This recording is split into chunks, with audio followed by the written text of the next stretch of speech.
मानस के सभी भक्तों को मेरा प्रणाम। आज की कथा रामचरितमानस के सप्तम सोपान 7वें सोपान उत्तरकांड के दोहा नंबर 110 से कथा कहने जा रहे हैं। श्रद्धालु जन कथा का ध्यान से श्रवण करें। सुने मम वचन विनीत मृदय, सुन कृपाल खगराज, मोह सादर पूछत भये, तुझ आयो के काज सियापति राम। जय जय राम मेरे प्रभु राम सीताराम। प्रभु की कृपा भय सब काजू, जन्म हमार सुफल भाजू। तुलसीदास जी इस दोहे का भावार्थ इस का रचते हैं। हे पथिराज, मेरे अत्यंत नम्र और कोमल वचन सुनकर कृपालु मुनि मुझसे आदर के साथ पूछने लगे, हे ब्राह्मण, आप किस कार्य से यहाँ आए हो? तब मैं कहा, कृपा निधि तुम सर्वज्ञ सुजान, सगुण ब्रह्म अवराधन, मोहि कहो भगवान। तब मैंने कहा, हे कृपा निधि, आप सर्वज्ञ हैं और सुजान हैं। हे भगवान, मुझे सगुण ब्रह्म की आराधना की प्रक्रिया कहिए। तब मुनीश रघुपति गुण गाथा, कहे कचक सादर खगनाथा। ब्रह्म ज्ञान रते मुनि विज्ञानी, मोहि परम अधिकारी जानी। तब हे पथिराज, मुनीश्वर ने श्री रामचंद्र जी के गुणों की कुछ कथाएं आदर सहित कही। फिर वे ब्रह्म ज्ञान परायण विज्ञानवान मुनि मुझसे परम अधिकारी जानकर लागे करन ब्रह्म उपदेशा, अजद्वैत अगुण हृदयसा। अकल अनीहन अरूपा, अनुभव गम्य अखंड अनूपा। ब्रह्म का उपदेश करने लगी कि वो अजन्मा है, अद्वैत है, निर्गुण है, हृदय का स्वामी, अंतर्यामी है। उसे कोई बुद्धि के द्वारा माप नहीं सकता। वो इच्छा रहित, नाम रहित, रूप रहित और अनुभव से जानने योग्य, अखंड और उपमा रहित है। मणि गोतीत अमल अविनाशी, निर्विकार निर्विधि सुख राशि। सो में ताहि तो ही नहीं भेदा, बारे बीच अब ना गावे वेदा। वह मन और इंद्रियों से परे, निर्मल, विनाश रहित, निर्विकार, सीमा रहित और सुख की राशि है। ऐसा वेद कहते हैं कि वही तू है। जल और जल की लहर की बात उसमें और तुझ में कोई भेद नहीं है। विविध भांति मोहि मनो मुनि समझावा, निर्गुण मत मम हृदय न आवा। पुण्य में कहो नाय पद सीसा, सगुण उपासन कहो मुनीसा। मुनि ने मुझे अनेकों प्रकार से समझाया, पर निर्गुण मत मेरे हृदय में नहीं बैठा। मैंने फिर मुनि के चरणों में सिर नवाकर कहा, हे मुनीश्वर, मुझे सगुण ब्रह्म की उपासना कहिए। राम भगत जल ममो मन मीना, किम बिल गाय मुनीश प्रवीणा। सोई उपदेश कहो कर दाया, निज नैनन देखो रघुराया। मेरा मन श्री राम भक्ति रूपी जल की मछली हो रहा है, उसी में रम रहा है। हे चतुर मुनीश्वर, ऐसी दशा में वो उससे अलग कैसे हो सकता है? आप दया करके मुझे वही उपदेश उपाय कहिए, जिससे मैं श्री रघुनाथ जी को अपनी आंखों से देख सकूं। बारे लोचन विलोक अवदेशा, तब सुनहु निर्गुण उपदेशा। मुनि पुन कहे हरि कथा अनुपा, खंड सगुन मति अगुणी निरूपा। पहले नेत्र भरकर श्री अयोध्यानाथ को देखकर तब निर्गुण का उपदेश सुनूंगा। मुनि ने फिर अनुपम हरि कथा कहकर सगुण मत का खंडन करके निर्गुण का निरूपण किया। तब में निर्गुण मत कर दूरी, सगन निरूपय कर हटि भूरी। उत्तर प्रति उत्तर में कीना, मुनि तन भय क्रोध की चीना। तब मैं निर्गुण मत को हटाकर काट कर बहुत हट करके सगुण का निरूपण करने लगा।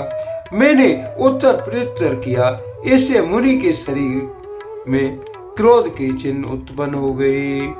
सुने प्रभु बहुत अवज्ञा किए, बहुत क्रोध ज्ञान के ही।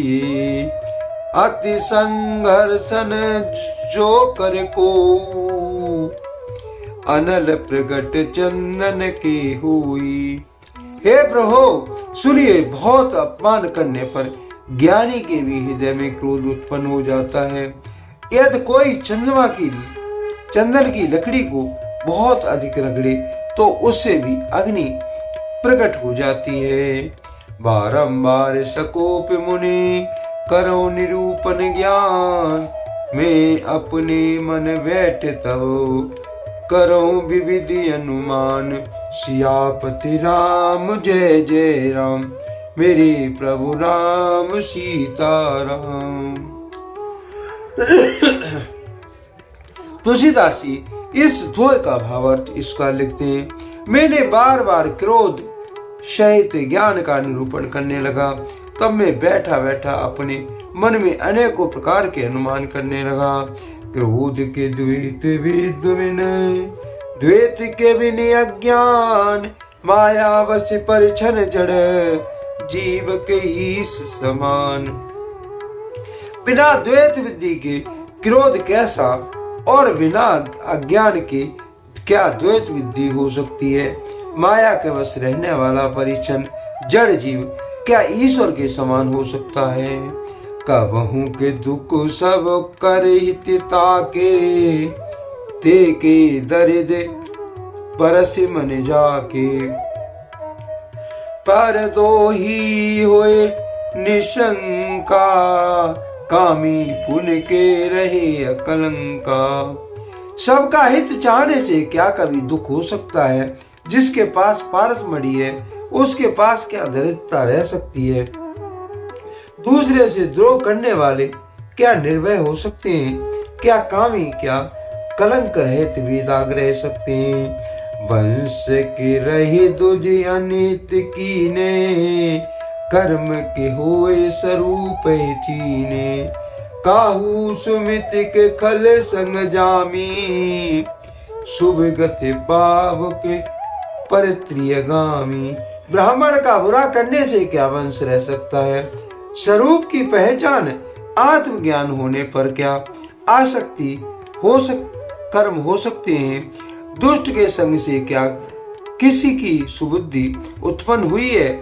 पर स्त्रीगामी क्या उत्तम गति पा सकता है। भव के परे परमात्मा बिंदक, सुखी के होए कबहू हरि निंदक। राज के रहे नीत बिन जाने, अधिक रहे हरि चरित बखाने। परमात्मा को जानने वाले कहीं जन्म मरण के चक्कर में पड़ सकते हैं। भगवान की निंदा करने वाले क्या कभी सुखी हो सकते हैं। नीति बिना जाने क्या राज्य रह सकता है। श्री हरि के चरित्र वर्णन करने पर क्या पाप रह सकते हैं। पावन जस के पुण्य बिन होई, बिन यदि अजस के पावे कोई। लाभ की किछु हरि भगत से माना, जे गावे श्रुत संत पुराना। बिना पुण्य के क्या पवित्र यश हो सकता है। क्या पाप के भी क्या कोई अपयश आ सकता है। क्या महिमा वेद संत और पुराण गाते हैं। उस हरि भक्ति के समान क्या कोई दूसरा लाभ भी है। आन के जग ये समूह किछु भाई, बजौन राम नरतन पाई। अधिके पिशुनता सब कुछ आना, धर्म के दया सरसी हरि जाना। हे भाई, जगत में क्या इसके समान दूसरी भी कोई हानि है। मनुष्य का शरीर पाकर भी श्री राम जी का भजन न किया गया। चुगलखोर के समान क्या कोई दूसरा पाप है। और हे गरुड़ जी, दया के समान क्या कोई दूसरा धर्म है। ये विधि अमिति जुगति मन गुयूं, मुनि उपदेश न सादर सुनूं। पुण्य पुण्य सगुन पक्ष में रोपा, तब मुनि बोले बचन सकोपा। इस प्रकार अनगिनत युक्तियां मन में विचारता था और आदर के साथ मुनि का उपदेश भी नहीं सुनता था। जब मैंने बार बार सगुण का पक्ष स्थापित किया, तब मुनि क्रोध युक्त वचन बोले। मूढ़ परम सिख देव न मानसी, उत्तर प्रति उत्तर बहुमान से। सत्य वचन विश्वास न करही, बायसी अब सब ही ते डरी। अरे मूढ़, मैं तुझे सर्वोत्तम शिक्षा देता हूँ, तो भी तू उसे नहीं मानता और बहुत से उत्तर प्रत्युत्तर दलीलें लाकर रखता है। मेरे सत्य वचनों पर विश्वास नहीं करता, कोई की भांति सभी से डरता है। सत्य सोपच तब हृदय विशाला, सबधि हुए पंछी चंडाला। लीन श्राप में शीश चढ़ाई, न कुछ भय न दीनता आई। अरे मूर्ख, तेरे हृदय में अपने पक्ष का बड़ा भारी हट है, अतः तू शीघ्र चंडाल पक्षी कौवा हो जा।